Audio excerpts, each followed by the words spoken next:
Кеше әйләнә тирәдәге мәгълүматның 90%-ын нәкъ менә күзләр аша танып белә. Әлеге чыгарылышта без күзләр һәм аларның сәламәтлеге турында сөйләшәчәкбез. Димәк, вакытны сузмыйк, киттек. Офтальмолог, офтальмохирург. Бүген безнең монда теге татар теле дәресе дә хөрсә. Идес хорошо татарчага. Русчаны кылдырырбыз. Татарча сразу. Татарча. Койнар сәлам барыгызга да. Бу димәк дип аталган подкаст аның алып баручысы мин Илвиза Касыймова һәм бүген бездә кунакта офтальмолог, офтальмохирург Гыйләҗев Азат Рөстәм улы. Азат, сәлам. Сәмсез.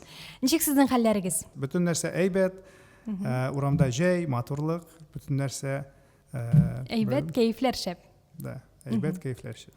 Алайса, шушы позитив рухта без инде башлап җибәрәбез үзебезнең подкастыбызны, үзебезнең әңгәмәбезне. Һәм алдан ук әйтеп узырга кирәк, әлеге әңгәмәнең сорауларын безгә бирде безнең яраткан аудиториябез, ягъни караучыларыбыз, тыңлаучыларыбыз, укучыларыбыз. Аларны нәрсәләр кызыксындыра икән һәм алар күзләр һәм аларның сәламәтлеге турында нәрсәләр беләселәре килә икән, нәкъ менә әлеге берничә минут аралыгында белербез. Һәм сүз уңаеннан кичкенә генә спойлер, нәкъ менә видеоның азагында кичкенә генә интерактив булачак. Карагыз ахырына кадәр видеоны һәм катнашып бүләк ота алачаксыз. Анысы турында инде ахырдан сөйләрбез. Әйе бит? Әйе. Беренче шундый бик кызыклы гына сорау, минем үземә дә шәхсән кызык. Бар окулист һәм бар офтальмолог. Алар бер-берсеннән нәрсәсе белән аерыла? Окулист һәм офтальмолог бер профессия инде була. Окулистлар да, офтальмологлар да бер үк эш белән шөгыльләнәләр. Әйе, бер эшне генә ясыйлар. Нәрсә эшлиләр соң алар? Күз табибы була инде офтальмолог. Да, күзне тикшерә, дәвалый һәм кирәк булса операцияны ясый. Офтальмолог яки инде офтальмохирург булу өчен кайда укырга кирәк һәм ничә ел? Офтальмолог булу өчен сез башта университетны бетерәсез, аннары ординатураны бетерәсез, ординатураны бетергәч, сез инде күз табибы булып эшли аласыз инде. Башта, может быть, поликлиникада, ләкин стационарда башта тикшерәсез генә кешене карыйсыз, аннары операцияны ясап та була. Бераз гына тәҗрибә туплагач инде. Төрлечә була. Башта сез дәү табибны табасыз. Ул сезне әкрен генә, әз генә өйрәтә, булыша, әйе, шундый бәләкәй нюансларны күрсәтә. Иң еш бирелгән сораулар арасында менә бу бар иде. Күзләрне ничек саклап калырга һәм нәрсә эшләргә кирәк, алар яхшырак күрсен өчен? Беренче чиратта сау сәламәт булыгыз, физкультураны ясагыз, дөрес тукланыгыз. Кишер булышмый. Эшләп, безгә бит кичкенә вакыттан бирле әйтәләр иде. Менә кишер ашырга кирәк, күзләрегез яхшы күрәчәк дип. Бу инде миф, юк, кишер ул сәламәт продукт бар. Еш әйтәләр, теш табибына елына кимендә 2 тапкыр күренергә кирәк диләр. Ә менә күз табибына ничә тапкыр йөрергә кирәк елына? Елга 1 тапкыр җитә. Яшьләр өчен елга 1 тапкыр җитә. 60 елдан соң 2 тапкыр елга тикшерергә кирәк. 60-тан соң без картаябыз. Шуңа күрә төрле күз авырулары башлана инде. Катаракта, глаукома, төрле. Соңгы арада балалар бакчасында да менә ерактан күрмәүчеләр саны арта бара. Балалар арасында да күзләре начар күрүчеләр менә ешая. Ни өчен бу шулай? Моңа телевизор, гаджетлар белән ничек начар тәэсир итәме? Әллә без инде тумыштан шундый зәгыйфрәк булып туабызмы?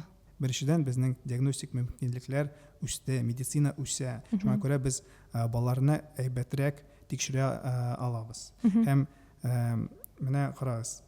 Ахрысы вакытта бала үсә, бала берәр нәрсә күрсә дә, күрмәсә дә без әле белми идек. Һәр бала мәктәпкә бара һәм без аны тикшерә алабыз. Близорукость-ны күрәбез инде, сизәбез. Шуңа күрә инде күбрәк шундый баланы, как сказать, замечаем, да? Вот. Һәм инде гаджетлар турында сөйләшкәндә, менә карагыз, бөтен кеше, да, телефонда утыра. Бөтен кеше, картлар, яшьләр, бөтен кеше. Мин эштә компьютерда утырам, телефонда утырам, шундый вакыт инде, да? Һәм ләкин шулай булса да, близорукость барысында да түгел. Һәм мин үзем беләм кешене, ул программист булып, вот көндә белмим, 12-14 сәгать компьютерда утыра, компьютерда гына. ләкин аның близорукость юк, ул Күзләре отлично. әйбәт күрә. Күзләре әйбәт күрә. Шуңа күрә, как прямая это, туры связь инде табып булмый. Турыдан-туры бу инде гаджетларга гына бәйле түгел. Барыбер дә нәселдәнлеккә бәлки бәйледер, ДНКлар белән күчәдер, яхшы күрү яки начар күрү. Начар күрүе ул генетика буенча инде әти әнисеннән балаларга күчә. Менә шушы телефоннар, гаджетлар яки инде телевизорлар турында сөйләшә башлаганбыз икән, шушы теманы барыр кузгалтасы килә. Әти-әниләр, күп кенә әти-әниләр дөресрәге, үзләренең балаларына бер 5 яшькә кадәр бөтенләй телевизор күрсәтмиләр яки бөтенләй телефон бирмиләр. Менә ул бары тик яхшыга гынадыр бит инде. Балаларга бигрәк тә теге күзләре формалашкан чорда 5 яшькә кадәр, 3 яшькә кадәр гаджетларны тыеп туру кирәкме? Хәер, шундый вакыт гаджетсыз яшәп булмый, да? Режим булырга тиеш. Менә чөнки сез балага бирмисез да, телефонда, телевизорда бирмисез. Ул барыбер урамга чыкканда, да, анда күрше баланы күргәч, телефон белән алар аның телефонда утыралар инде, да? Шуңа күрә ул эшләми. Әйбәт булу өчен сез менә берәр нинди режим ясарга тиеш инде, да? 1 сәгать телевизорны карыйбыз, аннары там 2-3 сәгать там урамга чыгасыз, да? Там менә шулай. Как сказать, күпмедер аралыкка гына биреп алырга кирәк. Всё мера важна, да? Шундый һәр нәрсәнең чамасы булырга тиеш, димәк. Шундый изоляция ул кыен, да? Кыен, сезнең өчен дә кыен, бала өчен дә кыен, бу насилие була инде. Насилие ул, как сказать, даваламый, да? Шуңа күрә переговор нужны. Утырып сөйләшергә кирәк. Дипломатия, да. Балага, как сказать, әйтергә кирәк, аңлатырга кирәк, да.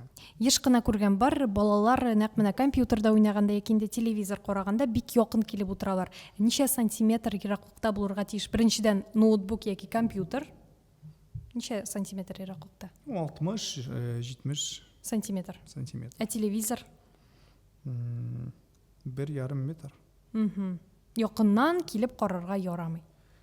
Ну, кирәк түгел. Вот так. Ярактан, короче, смотреть чуть издали лучше. Берничә тапкыр шундый балаларны күргән бар урамда. Аларның бер күзләре пластир белән ябыштырылган.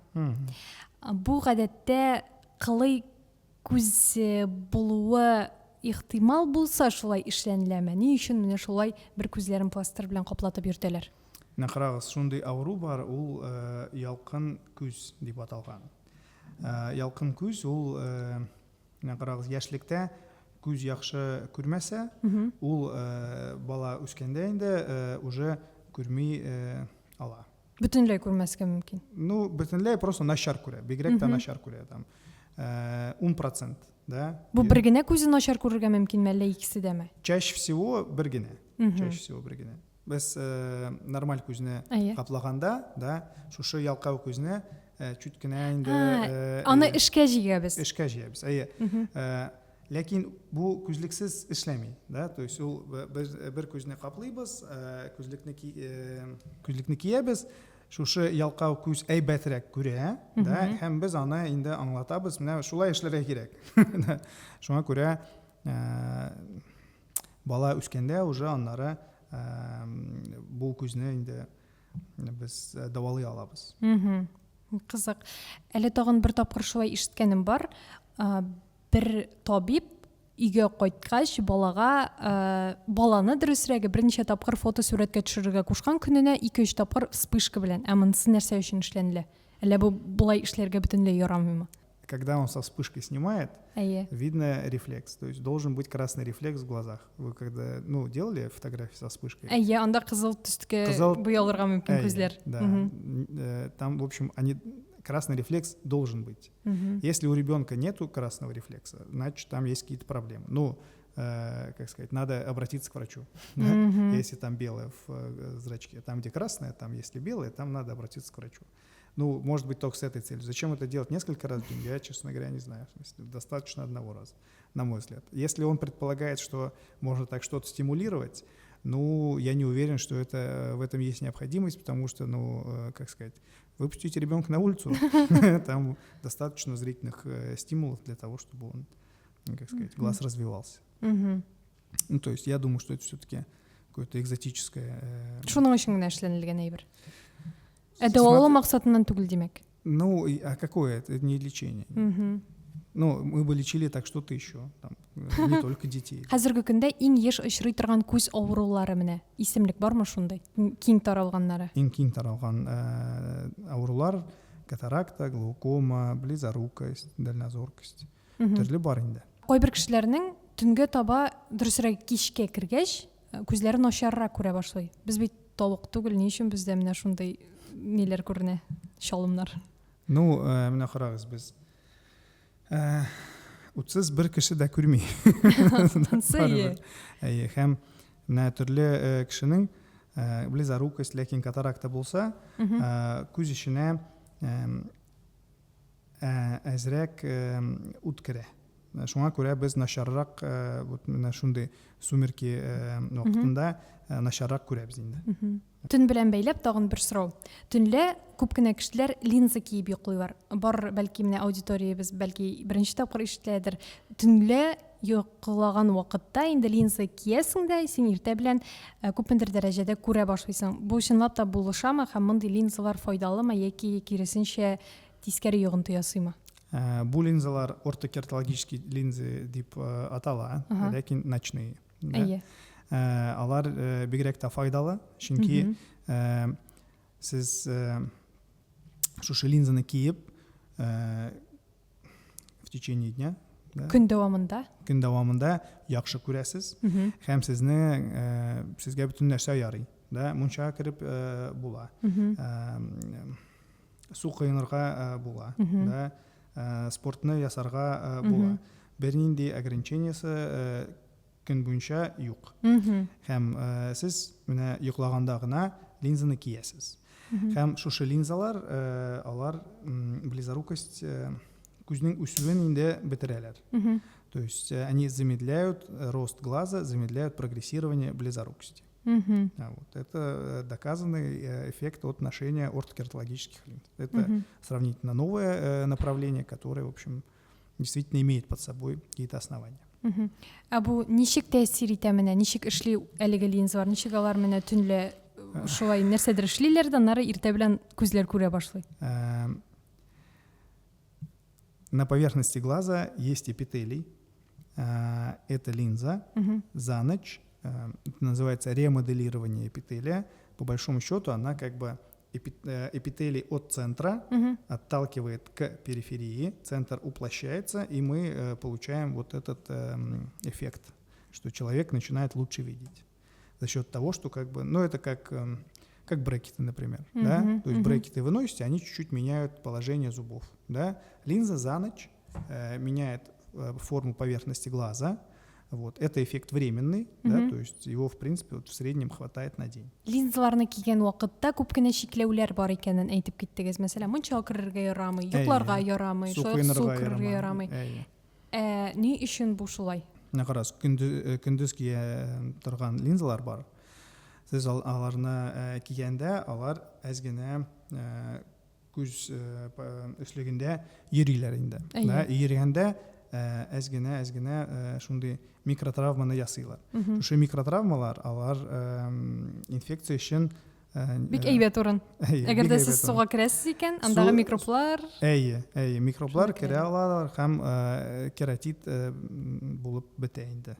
Шушы историясы. Шуңа күрә ярамый. Бигрәк тә линзаларны кигәндә бигрәк осторожный булырга тиеш кеше, тамчыны салырга кирәк, һәм күз кызарса, линзаны инде тотып атырга. Һәм яңаны алырга. Шулай ук шундый сорау килгән иде. Белмим, бу кеше линза киядерме, юктырмы, әллә көн дәвамында күзләр кызыл төскә керә диелгән. Ягъни анда кан тамырлары ничектер күренеп тора дигән сүздер инде бу. Менә карагыз. Линза кисә бу кеше, һәм аның күз кызара. Бу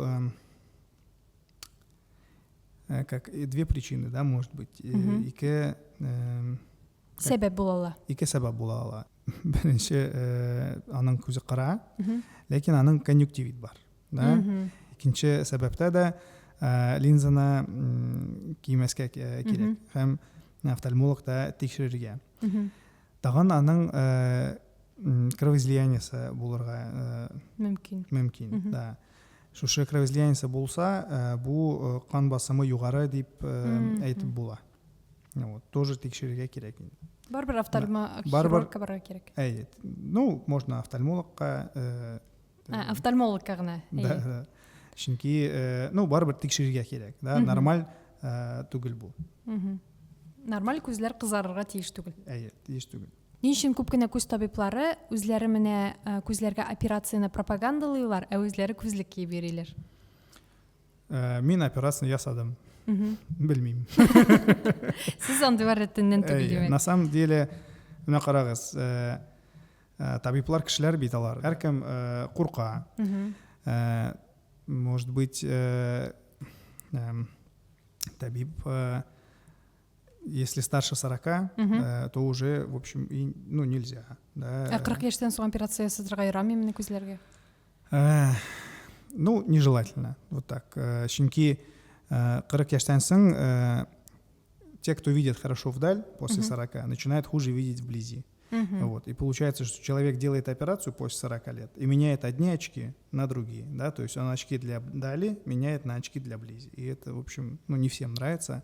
Обычно мы стараемся до 40 лет делать коррекцию. Операциялар турында сүз киткән икән, инде әлеге сорауны да бирмичә мөмкин түгел. Операция гомумән күзгә ничек ясала? Кемдер мәсәлән ясый лазер белән, кемдер башка төрле әйберләр белән. Гомумән ничек күз күрә башлый? Менә карагыз. Операция, күз операциялары күп, да? Алар төрле. Шуңа күрә нинди операция турында сөйләшик. Башта лазерная коррекция зрения бар. Да. Менә лазерная коррекция зрения, ул лазер буенча ясыйбыз инде без аны. Лазерная коррекция зрения күзнең роговицасын истончает. Югарта. Шунды, если это сделать дозированно, мы можем убрать близорукость. Общий смысл операции, в общем, такой. Да? То есть и именно лазер, то есть мы можем ввести в него параметры, да, там, -5, да, и он скажет, там, нам надо истончить роговицу на там, не знаю, 75 микрон. И, соответственно, как бы мы вот, собственно, этим и занимаемся. Да? Это мы делаем при помощи лазера. А ничә минут бара менә шушы лазер белән эшләнгән операциялар? Менә карагыз, ике күзгә 10 минут инде кирәк. 10 минут кына. 10 минут. А ничек тә булса әзерләнергә кирәкме? Надо линзы не носить. Линза ничә атна? Ну, бер атна җитә. Бер атна, әгәр дә линза кигән булсагыз. Минус тагында менә зуррак булган сайын авырракмы ясарга шушы операцияны? Ну, есть ограничения по толщине. И, ну, как бы у каждого человека толщина роговицы исходная, она разная. У кого-то больше, у кого-то меньше. И, допустим, не всем хватает толщины роговицы для того, чтобы убрать, например, весь минус. Да? То есть если у человека там -10, а толщина роговицы, например, ниже среднего, то ему убрать такой минус не получится при помощи лазерной коррекции. Надо искать какое-то другое решение. А ул вакытта нәрсә эшлиләр? Мы можем подобрать ему линзы, например, контактные или склеральные линзы, да. Можем поставить, есть фокичные линзы, это внутрь глаза, когда ставится линза. Но тут все очень индивидуально, надо смотреть, что человек вообще, чем занимается, что хочет делать. И мы подстраиваемся под его зрительные нагрузки, под его потребности. Күзгә операция ясатканнан соң нинди тыюлар бар, нәрсәләр эшләргә ярамый? Чөнки минем ишеткәнем бар, башны алга иеп юырга ярамый дип, идән юырга ярамый, авыр күтәрергә ярамый дип, тагын нәрсәләр эшләргә ярамый? На самом деле бөтен нәрсә ярый. Сез операция ясагач мунчага гына 2 атна кермисез. 2 атна су куймыйсыз. Һәм тамчыны салырга кирәк. И все. Күзләр корымасын өчен. Антибиотик та бар, тоже кирәк. Ансы нәрсә өчен авырткан авыруны? Юк, антибиотик тамчыны антибиотик белән салабыз, чөнки инфекция булмасын өчен. Операциядан соң түрлі кіші ауыртуны түрліше кешірә. Мәселен, күзлері аның барбыр да теге ауыртадыр инде, қоты ут болған вақытта, яки ауыр көтерген вақытта ничектер сызлап китәм икән инде, чөнки күргәнем бар, бик күп кешеләр, ой, бик җиңел булды диючеләр бар. Минем мәсәлән, туганым дип әйтик инде, бик авыр кичерде. Бу хәтта бала табудан да авыррак икән диде, бөтен башларыма капты дип, шулай зарланганын хәтерлим. Ни өчен бу шулай? Ну, она коррекцию делала зрения. Әйе. Коррекция Аның минусы зрения- бик түбән иде. Ну, коррекция зрения обычно не болезненная. Юк, ясаган вакытта ул аның авыртмаган, ә менә ясаганнан соң ничә бер атна буе ул шулай менә авыр кичерде. Может, аның воспалениесі бар иә. Ауыртырға тиеш түгел ул. Операцияны ясагач, менә ул операция көнендә ауырта, икенче көненнән ауыртмый. Ауыртырга тиеш түгел. Әгәр дә авырта икән, бу инде нәрсәдер дөрес түгел дигән сүз.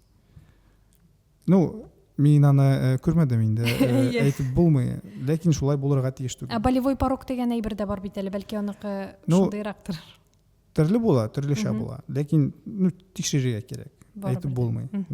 Күзләргә операцияны ничә яшьтән соң ясатырга киңәш ителә? Чөнки ишеткәнем бар, бала тапканчы ясатмавың хәерлерәк дип. Бала тапкан вакытта тагын минус төшергә мөмкин дип. Бу чынлап та шулаймы? Бу дөрес түгел. Операцияны 18 яшьтән соң ясап була. После беременности минус ул обычно зураймы. 18 яшь ни өчен, нәкъ менә 18 яшькә кадәр ясатырга ярамый. Анда әле формалашып бетмәгән буламы күзләр? Әйе. Күз, менә карагыз, күз без үсәбез. Күз безнең белән үсә. Һәм 18 яшьтә в среднем уже без үсмибез, уже организм сформировался, глаз сформировался, и эффект операции будет постоянным, пожизненным. Шуңа күрә.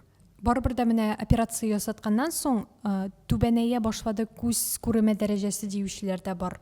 Ни өчен бу шулай? 5% очракта регресс була ала.